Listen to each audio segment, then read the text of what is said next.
So, the year is 1997. Princess Diana is dead, Mike Tyson just chopped Holyfield's ear, and LEGO is amidst a 10-year downturn in profits.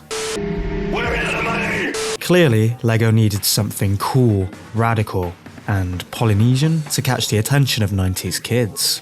Welcome to Bionicles. Discover their skills. Use their masks. Bionicle. Find the power. Live the legend. Now, I was going to go through the history of the Bionicles, but that could easily be a video by itself. So let me just give you the bullet points. LEGO began rolling out Bionicles in December 2000 throughout Europe, and later in North America in mid-2001, and made a stonking £100 million in its first year. Now the year is 2006, and Bionicles is the #1 LEGO theme in terms of sales and popularity globally, spawning movies, comic books, video games, and of course the toy lines, that were all part of an expanded universe which in itself is really impressive, considering this is LEGO and years before the MCU. Not to mention the extraordinarily layered and very cool lore of the Bionicle world, that is told through every little facet of the franchise. Even using the toy line adverts as a chance to drop lore, all while performing a Linkin Park music video.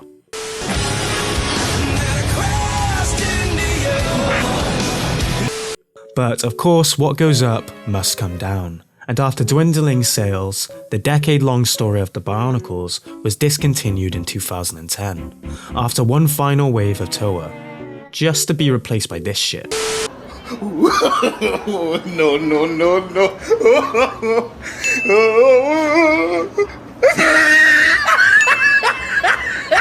Before getting a reboot in 2012 that also failed. But forget about it, because today we are talking about the games, specifically the first one. Welcome to the Kino Aisle, a series dedicated to remembering and celebrating the nostalgic media from our past.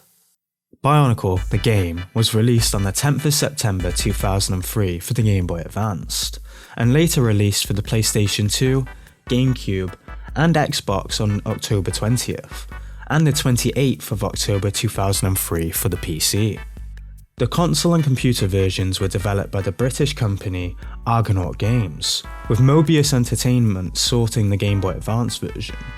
Now, this game was not received well, getting at best lukewarm reviews, with Brett Todd from GameSpot saying that all the wonder of the Bionicle universe has been bled dry by a vapid design and an atrocious camera system. Yikes. The game bombed, and the devs Argonaut dissolved in 2006, leaving nothing but a tech demo for Bionicle City of Legends in their wake. But either way, I think these types of games always seem to get rinsed when they are released, and I'm sure it's deserved. But at this point, it's 2023, I'm nearly in my mid-20s and in need of some Kino. And I'm certainly not a game critic, so we move.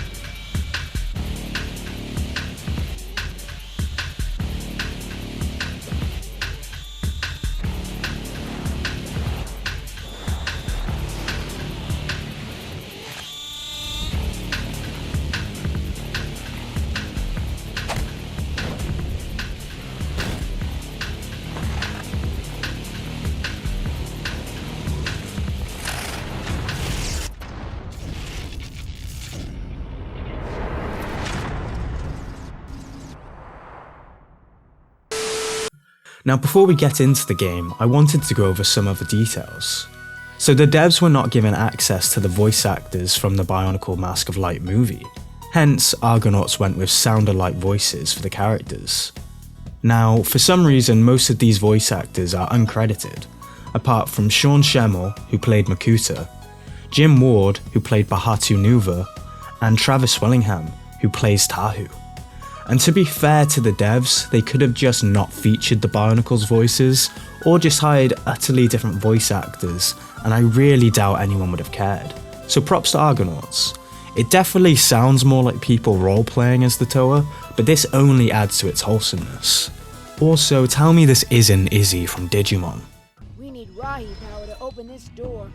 So, the game starts with Turaga Mata and Turaga Vakama telling the story of the Toa, and how they were sent by the great beings to Matanui to banish darkness and defeat the evil Makuta.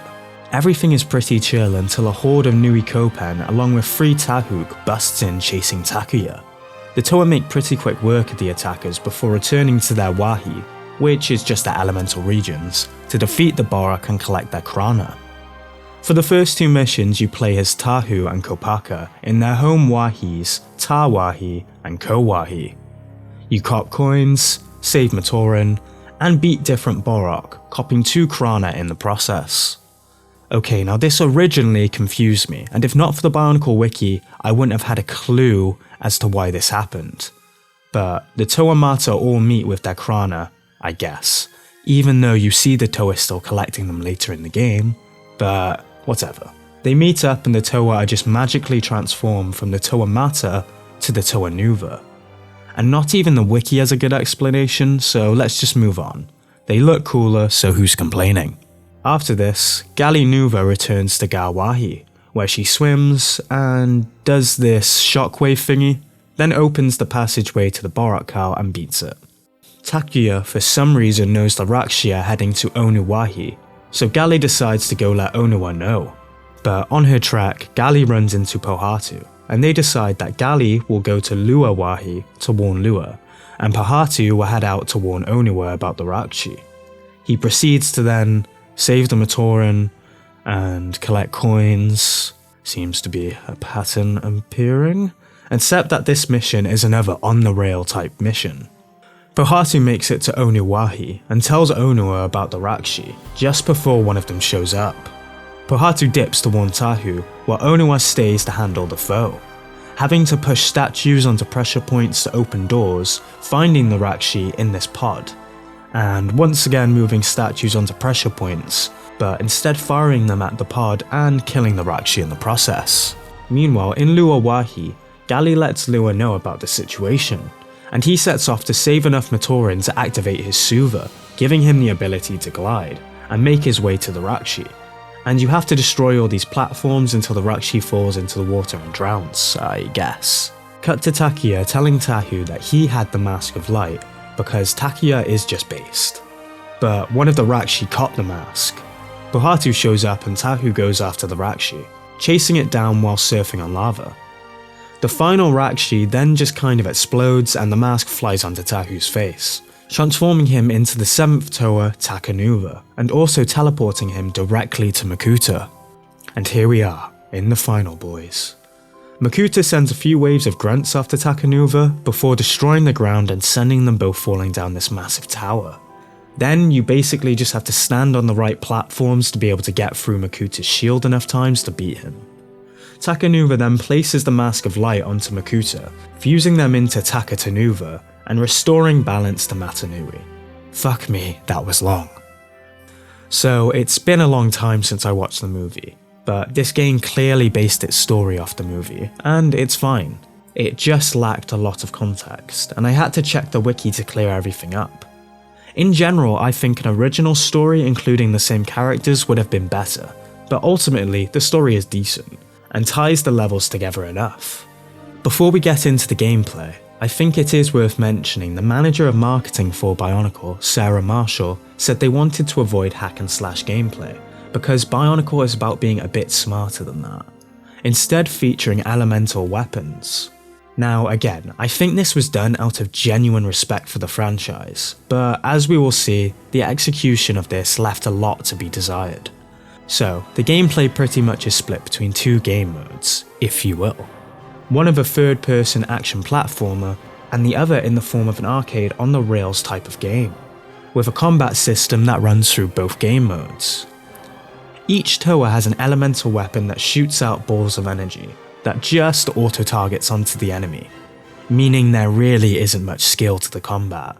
The only thing you have to worry about is pressing the shield button in between manically firing elemental beams. And this gets old really quick. Although more towards the end of the game, the Toa start to have more unique abilities and far more interesting levels that at least make for a more fun platforming experience. And this is also true for the boss battles, but it's kind of too little too late, to be honest. I personally think that if they were just to make the 6 Toa playable and have you switch between the different Toa's elemental abilities in order to solve certain puzzles or get through obstacles, much like in later Bionicle games, it would immediately upgrade this to a decent platformer, and add a bit more oomph to the Toa Nuva transformation, as you would have had time to play as all the Toa Mata. Now for the on-the-track gameplay. It was so unnecessarily hard, but not in a way that required me to be more skillful. You're either just chasing an enemy that you have to get close to, activate your shield and shoot it enough times to kill it, or you have to collect or shoot a certain amount of things, or just get to the end of the mission first. I legit struggled with all of these on-the-rails missions so much that I, a 24-year-old man, was seething over a Bionicle game made for literal children in 2003. Goals, to be honest. Also, the camera is kinda bad. It's inverted, slow, delayed, and just doesn't go in certain directions. Although it's kind of weird because at first it really infuriated me, but over time I guess I just got used to it and the issue went away. So, I suppose I should begin to tie everything together, because I didn't want this video to be negative and I definitely have ragged on this game a bit. I really enjoyed this game, and nostalgia is a hell of a thing. Because if a game with these issues came out today, it would be in the bin. But for how annoying the on-the-rails levels were, they added challenge. Even with most of the boss battles being simple, they add just enough challenge to give you that dopamine hit and keep you playing. And yes, the early platforming levels are very empty. But as the game gets into its rhythm, the platforming elements begin to become far more dynamic. But the real question is, why is it in the Kino aisle? What makes this game Kino? And for me, it's all about the vibe. This is clearly the work of Bionicle fans. The combat system, although it wasn't amazing, came about directly because they wanted to do the Toa justice. And as somewhat of a Bionicle fan myself, I appreciate the effort. From the sound-alike voice actors to the slightly scuffed soundtrack, this game is brimming with character. And to be fair to Argonauts, they managed to roughly tie in the movie's plot while adding some other elements of the lore that the film misses. Like seeing the Toa Mata before they transform into the Toa Nuva. All in all, Bionicle the game is a really quirky and perhaps even misguided love letter to the Bionicle franchise. And for this very reason, it deserves to be the first game in the Kino aisle. I hope you enjoyed the video, and please leave a comment with any feedback or suggestions for future videos below. And of course, a like and subscribe would be sick. This is my first video, so honestly, anything I can improve on, let me know.